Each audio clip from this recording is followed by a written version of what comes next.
സഞ്ചാരികളുടെ ശ്രദ്ധ പതിയാതെ കിടന്നിരുന്ന സുന്ദരമായ ഒരു പ്രദേശമുണ്ട് ഇടുക്കിയിൽ. ജലാശയത്തിന്റെ നീലിമയും പർവ്വതങ്ങളുടെ മനോഹാരിതയും ഒന്നുചേർന്ന ആ പ്രദേശത്തിന്റെ പേരാണ് അഞ്ചുരുളി മുനമ്പ്. അഞ്ചുരുളി ജലാശയം സഞ്ചാരികൾക്ക് പരിചിതമാണെങ്കിലും മുനമ്പിലേക്ക് അധികമാരും എത്താറില്ലായിരുന്നു. മൂന്ന് വശവും വെള്ളത്താൽ ചുറ്റപ്പെട്ട മുമ്പിലേക്ക് എത്തണമെങ്കിലും വനം വകുപ്പിന്റെ പ്രത്യേകാനുമതി വേണമെന്നത് തന്നെയായിരുന്നു അതിന് കാരണം.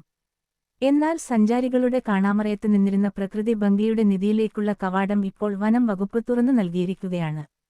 പരീക്ഷണാടിസ്ഥാനത്തിൽ വനം വകുപ്പ് ഇക്കോ ടൂറിസം ഇവിടെ നടപ്പാക്കിയിരിക്കുകയാണ്. കാനന പാതയും മൂന്നുവശവും വെള്ളത്താൽ ചുറ്റപ്പെട്ട മുനമ്പും ചരിത്രം വിളിച്ചോതുന്ന മുനിയറകളുടെ അവശേഷിപ്പുകളുമാണ് സഞ്ചാരികളെ കാത്തിരിക്കുന്നത്. അഞ്ചുരുളി ജലാശയത്തിന്റെ തെക്കേക്കരയിലാണ് മുനമ്പ് സ്ഥിതി ചെയ്യുന്നത്. കട്ടപ്പന കാഞ്ചിയാർ പള്ളിക്കവലയിൽ നിന്നും പേഴും കണ്ടം റോഡിൽ കൂടി ഏകദേശം 2 കിലോമീറ്റർ സഞ്ചരിച്ചാൽ തേക്കിൻകോപ്പ് എത്തും. അവിടെയാണ് മുനമ്പിലേക്കുള്ള പ്രവേശന കവാടം. പിന്നീട് സഞ്ചാരികളെ ആദ്യം ആകർഷിക്കുന്നത് കാനന പാതയാണ്. ഏകദേശം 3/4 കിലോമീറ്റർ വനത്തിലൂടെ കാൽനടയായി സഞ്ചരിക്കണം. പ്രകൃതി ഒരുക്കിയ നിരവധി കൗതുകങ്ങൾ കണ്ടുകൊണ്ടുള്ള യാത്ര തുടക്കം മുതലേ ഏതൊരാൾക്കും ഏറെ ആസ്വാദ്യകരമാണ്.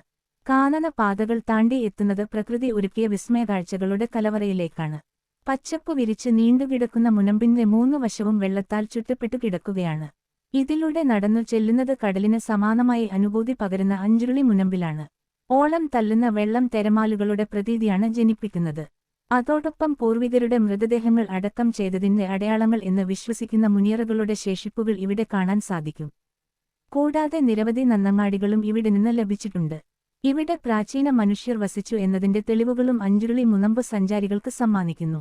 അതോടൊപ്പം അഞ്ചുരുളി തുരങ്കത്തിൽ നിന്നുള്ള വെള്ളച്ചാട്ടവും ഇടുക്കി വന്യജീവി സങ്കേതത്തിന്റെ വിവിധ ഭാഗങ്ങളും കരടിയള്ള എന്നറിയപ്പെടുന്ന ഗുഹയുമെല്ലാം ഇവിടുത്തെ കാഴ്ചകളാണ്.